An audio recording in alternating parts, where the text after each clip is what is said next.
مساء الخير، اهلا وسهلا فيكم مستمعينا ومتابعينا متابعي اذاعه بوير اف ام على الموجه 103.5 ومتابعينا عبر البث المباشر بوير عربي. اهلا وسهلا فيكم بحلقه جديده من برنامج صحتك بالدنيا. ضيفي بالاستديو دكتور دانيش حاج ابراهيم، اختصاصي بامراض الدم والاورام. نحن وانتو رح نرحب بضيفنا لنبدا حلقتنا. يسعد مساك دكتور، اهلا وسهلا أهلا فيك. وسهلا، مساء الخير. مساء النور.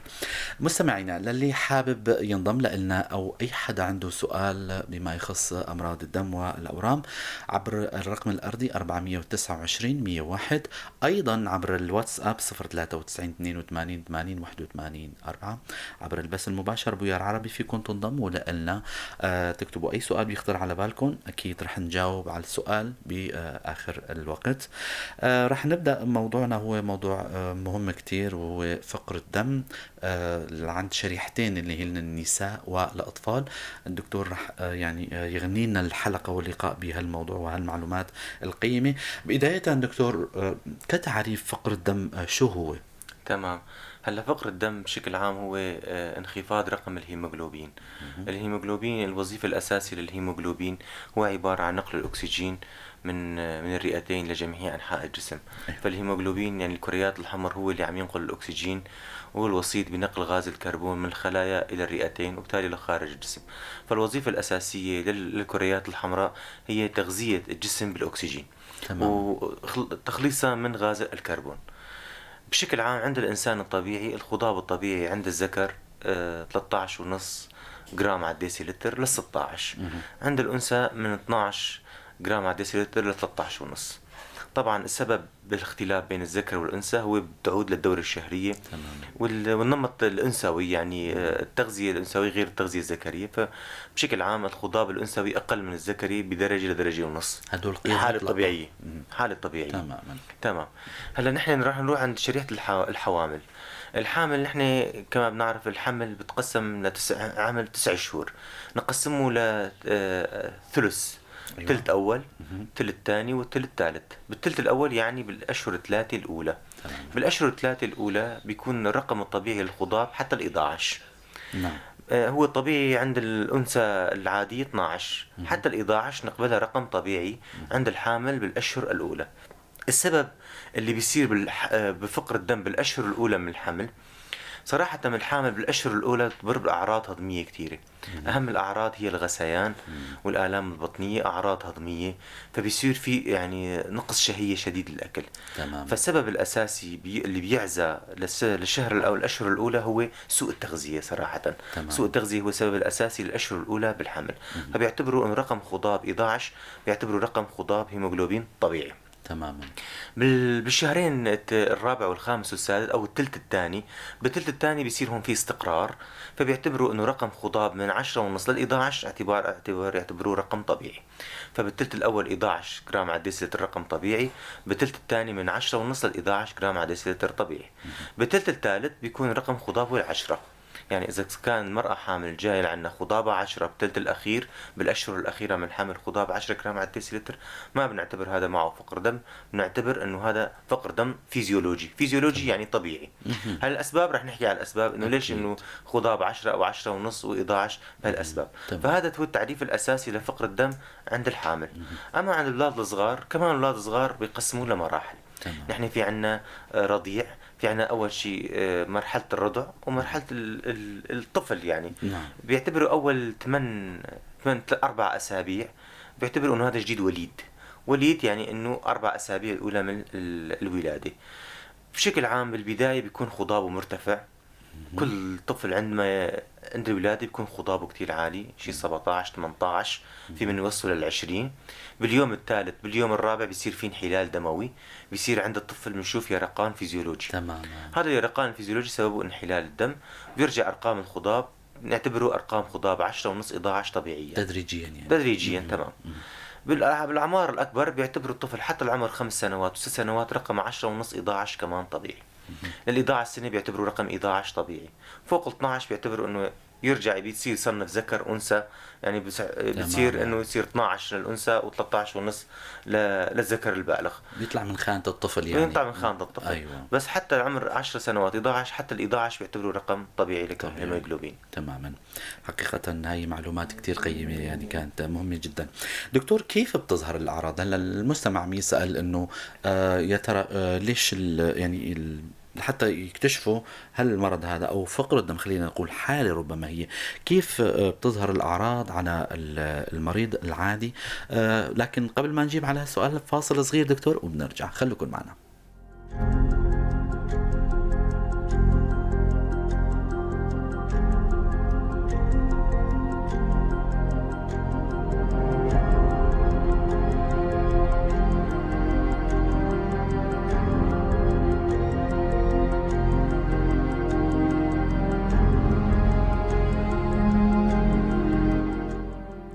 اهلا وسهلا فيكم من جديد ببرنامج صحتك بالدنيا. معكم انا عماد خلف من وراء الميكروفون، زملائي بالكنترول افان ولورين.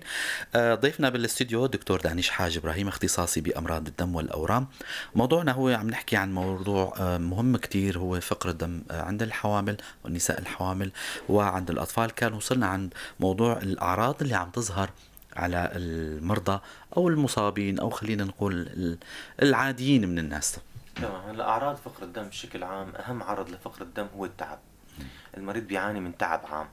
المريض بالاونه الاخيره غير قادر على القيام بالاعمال روتينيه كان يعملها سابقا. مهم. يعني مثلا ست البيت ما فيها تعمل نفس الاعمال التراتبيه اللي كانت تعملها. كان قبل تنظف مثلا غرفتين 3 غرف، هلا حاليا ما فيها تعمل غرفه واحده، تتعب. نعم. فالتعب هو العرض الأهم والأساسي لفقر الدم صراحة. مهم. العرض الثاني هو الدوخة. مهم. الدوخة هو الشعور بالدوران، شعور بأنه فقدان التوازن، هذا هو تعريف الدوخة. المريض بحس أنه الدوخة فقدان مهم. توازن، بحس أنه على طول قابل للسقوط على دوام الأرض، يعني. يعني بيسموه أنه دوام بيسموه. مهم. فكمان هذا عرض هام كثير من أعراض فقر الدم. هدول أهم عرضيين بيبينوا على المرضى كثير صراحة. الشحوب كمان ما هلا الشحوب هو بيعتبره علامة. مهم. الشحوب الفرق بين العرض والعلامة، مهم. العرض هو الشيء اللي بيذكروه المريض. تماما. الشحوب هو الشيء اللي بيكشفه الطبيب من خلال فحصه للمريض. نعم. في اعراض تانية رح نحكي عنها، انه المريض بيحكي انه والله دكتور على طول عم بحس بخفقان قلب. ايوه. في خفقان شديد بالقلب، من الاعراض الهامة لفقر الدم. فينا اعراض تانية هي الالام العضلية، مهم. الالام العظمية، الالام العصبية. فقر الدم بيعمل كتير اعراض عصبية وعظمية وعضلية. مهم. ياما مرضى خضابهم كتير نازل بيروحوا عند دكاترة عصبية او عظمية، مهم. بفكروا انه مشكلة انه باختصاصهم. تماما. بالاخر شيء بيكتشفوا انه مشكلة دموية، لانه الدم باعتبار اي نقص اكسجه للعضله او نقص اكسجه لاي جهاز، فالجهاز بيصير في عنده بيعطي عرض هو الالم. تماما. يعني انا اذا عندي العضلات ما في اكسجين، كميه دم كافيه لها، مهم. راح تتظاهر بالم. ما في اكسجين، ما في استقلاب، ما في اكسده، فبيصير في اعراض الميه. ففي تماما. عندنا كمان الاعراض الالميه من الاعراض الشائعه على فقر الدم. هدول نحن بنحكيهم بشكل عام. المراه الحامل كمان تعاني من الدوخة، التعب، الخفقان اللي حكينا عنها الأعراض. ايضا. انهاك الجسم مهم. بشكل عام بسبب انخفاض تركيز الأكسجين بالجسم. تماما. أما الطفل بشكل عام ما بيعاني من أعراض صراحة، مهم. وما بيشكي من أعراض. الطفل الوالد الآباء هن بيحسوا عليه، مهم. بيحسوا على العرض الأساسي أو العلامة الأساسية هي الشحوب. نعم. إنه بيشوفوا إنه وشه صار أصفر، إيديه صاروا صفر، شفايفه صار بالعادة الشفايف يكون لون موردين، تماما. صاروا لون على لون بياض. اكيد. فبيحسوا بهالعلامة الأساسية. الأطفال قلما يشكوا من الأعراض. يمكن في من لما يلعبوا مع أولاد صغار بيحسوا إنه يتعب بسرعة، مو مثل رفقاته إنه ما عم يتعب بسرعة، هو عم يتعب بسرعة. مهم. فكمان تعب يمكن يبين، بس إن الأطفال ما بيشكوا. الأطفال الأهل هن اللي بيكشفوا العلامة اللي هي الشحوب تماما. عليهم. دكتور، من ضمن سياق حديثكم من شوي ذكرتوا عملية التشخيص عندكم بالعيادة، سواء كانت سواء الطفل م- أو يعني كنتوا عم تفضلتوا بموضوع العرض أو م- الحالة أو التشخيص، ما بعرف. دكتور، كيف بتشخصوا المريض عندكم بالعيادة؟ بتلجأوا للفحص السريري، القصة المرضية عن طريق الأسئلة، أو بتلجأوا لإجراء تحاليل معينة مثلا؟ مم. تمام. هلا نحن اهم شيء الخطوه هو الفحص السريري. الفحص السريري لفقر الدم في عندنا مناطق يبين بشكل واضح عليها فقر الدم، اللي هي الملتحمة. أيوه. الملتحمة اهم. نحن يعني بشكل عام، ما بعرف إذا عم تشوفوني تحت تمامًا الجفن. المشاهدين تحت حتى الجفن يستفيدوا. الملتحمة بالعادة لونها زهري، اهم. بتصير لونها على بياض فاتح. فنحن بنادى عرض علامة كتير مهمة لفقر الدم. اهم. الشغلة الثانية مبين على راحة اليدين. راحة اليدين بالعادة في احمرار واضح اهم. بيمتد من الأصابع لكامل اليدين. تمامًا. درجة الفقر الدم بتبين إمم. بالتدريجي. اهم. الأصابع آخر شي بيروح فيهن الدم.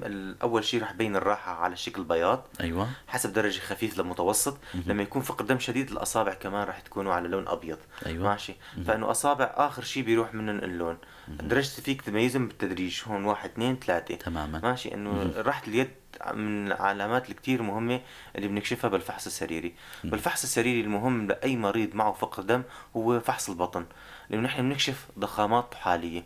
أيوه. لأنه الضخامة الطحال من الأسباب المهمة لفقر الدم، خاصة عند الأولاد الصغار. اهم. كمان بنعرف الأولاد الصغار يمكن يكون عندهم فقر دم وراثي مثل التلاسيميا. صح. التلاسيميا بالتعريف فقر دم انحلالي اهم. بيورثه من الأب أو الأم. نعم. من أهم علاماته ضخامة الطحال. فنحن إذا بنكشف ضخامة الطحال بالفحص راح نتوجه لمشكلة وراثية كتلاسيميا أو كمنجلي أو أيوه. كداء تكور، نكشف إنه في مشكلة وراثية. نعم. لأنه الطحال صراحة عضو أساسي بتخريب الدم. يعني بصير في عندنا فقر دم انحلالي، فعم تمام. يعمل تخريب الدم. مو تخريب الدم انه الكريات الحمراء الهرمة لما بتصير عمرها فوق ال 120 يوم بتصير هرمة، هاي لازم تتخرب، يعني بيكون لها مثلا اهم. مدفن.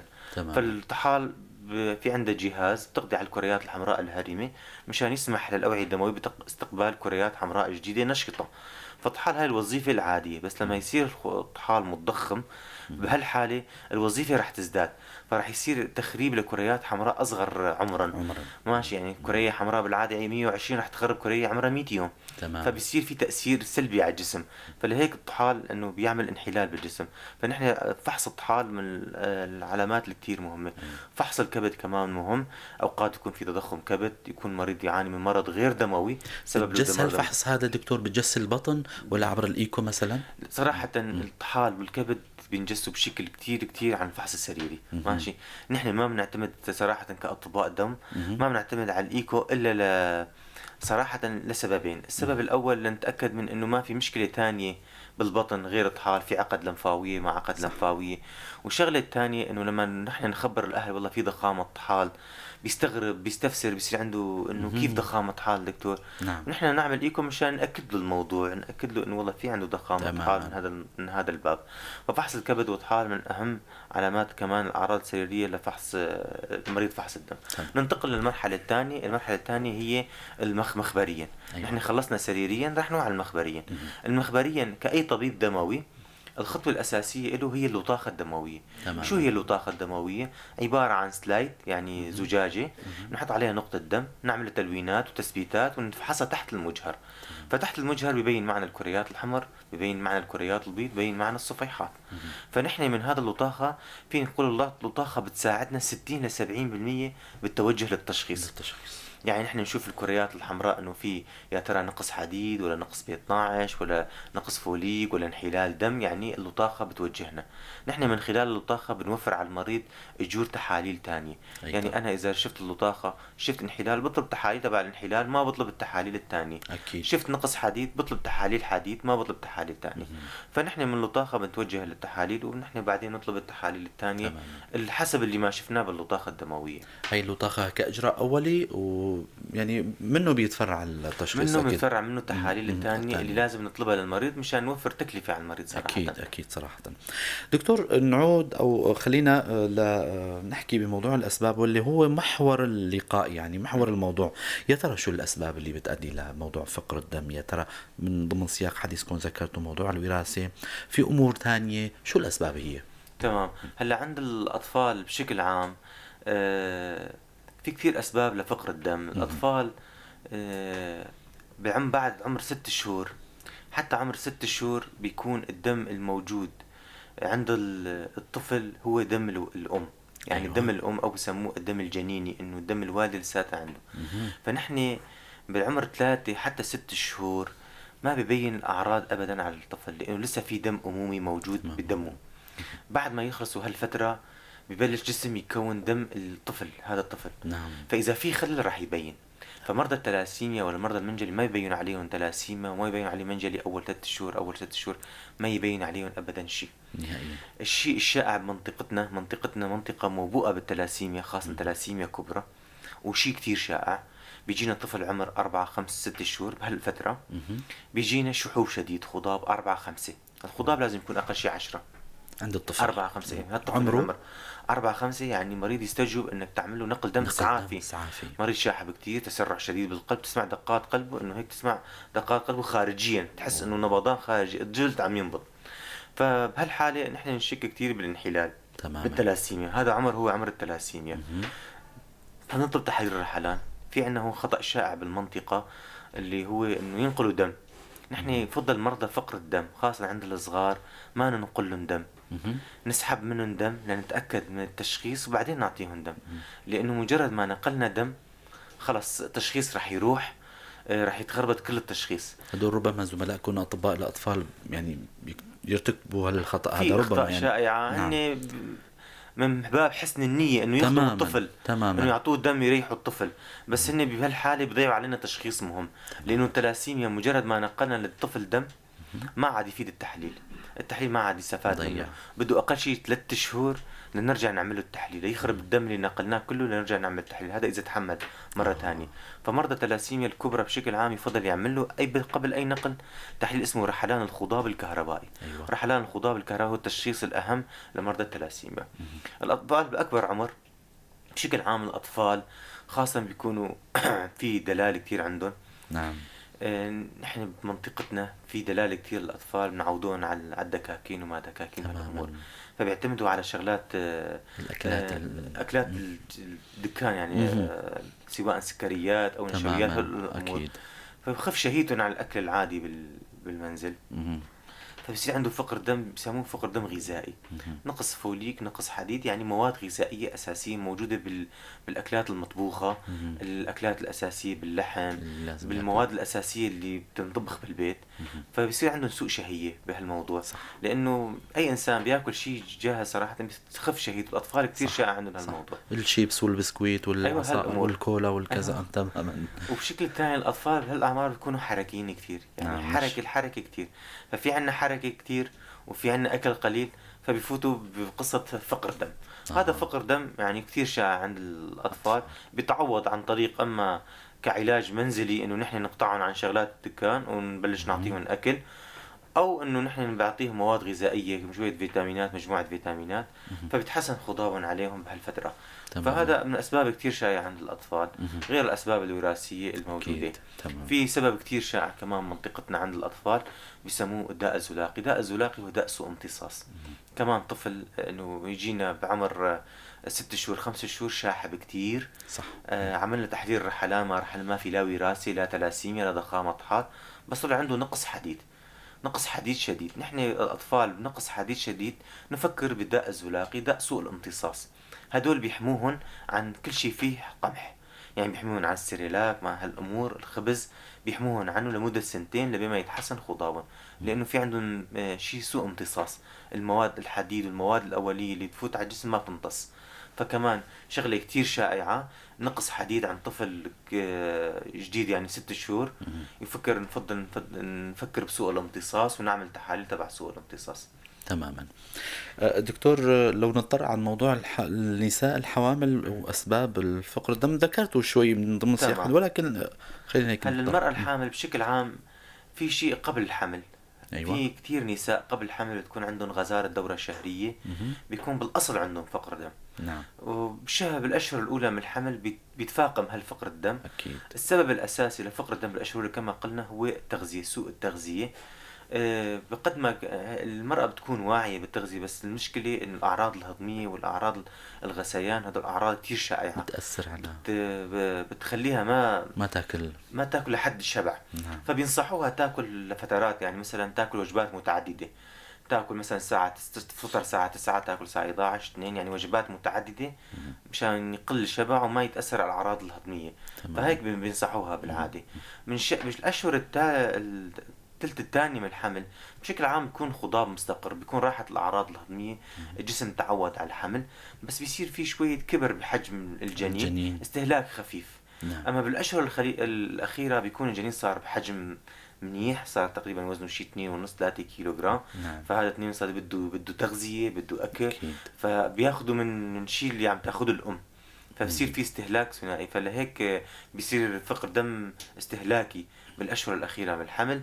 بيصير كمان زيادة حجم المرأة بهالعمر، بصير عندها كتير سوائل، سوائل تحمي دباسة. الجنين، نعم. سوائل يصير في تورم بالإيدين، وزمات ما وزمات. أطراف. نعم. هذا الوزمات بيعمل اسمه شيء يسموه فقر دم تمددي.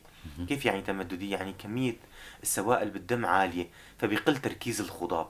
أيوة. يعني مثال مثلا إذا عندنا كاسة مي فيها كتير سكر، إذا ضفنا لها مي رح يخف تركيز السكر. صح. ضفنا لها مي، نعم. فنحن نحسب تركيز السكر هو الخضاب.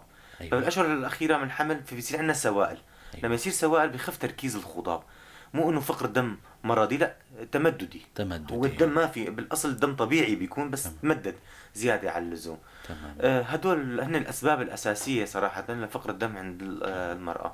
لا سمح الله صار إسقاطات أو إجهاضات وصار نزيف، فإنه بهاي الحالة السبب الأساسي بيكون من النزف اللي صار في منهم. بيصير عندهم نزف هالفترات.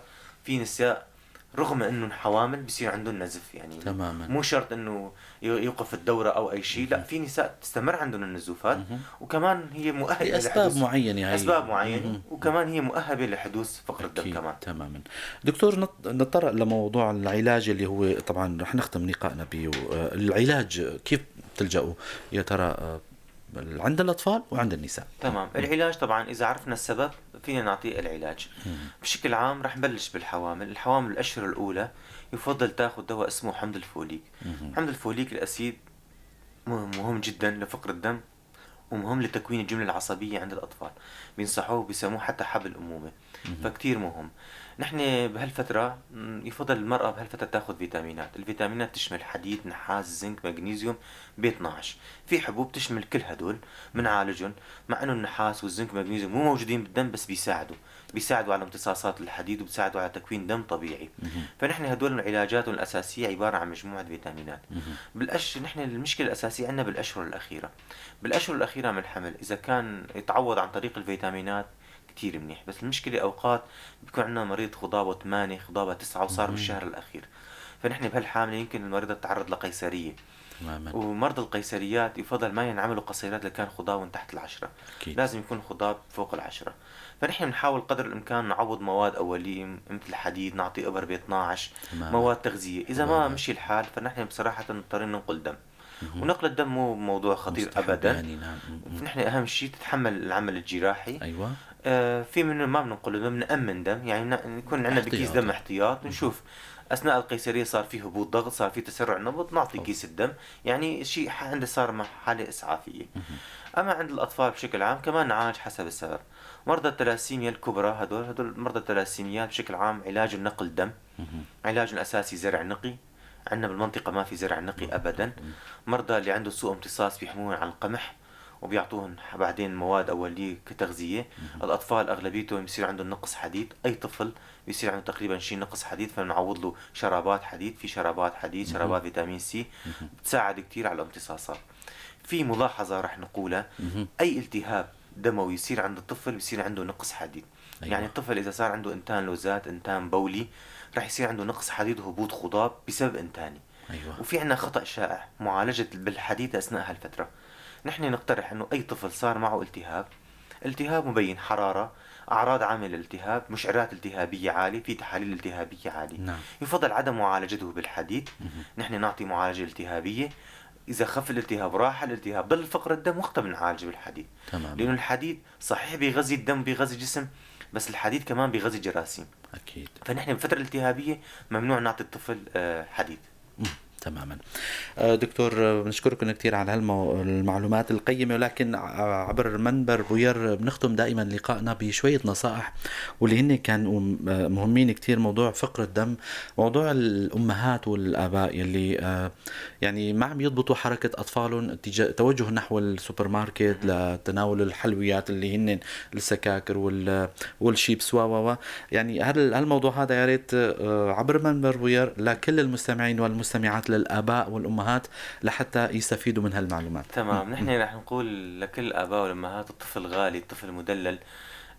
طفل واحد يمكن ينصح أولاد غيره، بس لأولاده ما يقدم نفس النصيحة من المحبة الزايدة. أكيد. بس نحن بالأخير نحن ما بدنا نضره، ماشي، نخفف عن الأطفال مرحلة كتير مهمة. إذا تعودوا على شغلة يصير الطبع صعب يعني يرجع من هذا الطبع. تماما. فنحن أهم شيء التغذية الجيدة بالبيت. يفضل وجبة غذائية متكاملة، تكون فيها بيض، تكون فيها لحم، فيها خضار. مواد خضرة، فواكه، لكل الأطفال صراحة بتساعد على تكوين طبيعي للدم. أطفال بشكل عام حركيين، ما فينا نضبط حركتهم، بس فينا تماما. نضبط غذائهم، ماشي، فينا نقطعهم عن الدكاكين. صراحة إذا طفل تغدى مع الأهل، تغدى غداء جيد، ما في مانع يروح بعدين إنه يشتري له شغلة بده تماما. إياه، أهم شيء. بس قبل الفترة الغذائية، مو قبل الغداء ياكل هالشغلات، مو قبل العشاء، مو قبل الفطور. الفطور. أهم شيء بعدها ما في مشكلة، بس قبلها يعني راح تسد شهية الطفل، وراح يكون تناول الأكل كمية قليلة كتير. نعم. فهي نصيحة اللي بنقدمها، ونصيحة نقدم لكل الأمهات الحوامل كمان: تغذية جيدة، مواد طبيعية، مواد لحمية، خضار، فواكه، كلهم فيهن مواد بتكون الدم. تمام. فالتغذية هي الأساس صراحة لعلاج فقر الدم. شكرا كثير لكم دكتور دانش حاج إبراهيم، اختصاصي بأمراض الدم والأورام، على هالمعلومات القيمة شكرا لك. واللقاء أهلا الجميل. وسهلا. شكرا كثير لكم متابعينا ومستمعينا، شكرا لحسن متابعتكم لنا. تضلوا بخير وسلامة، للأسبوع القادم ضيف جديد وحلقة جديدة. ضلوا بخير وسلامة.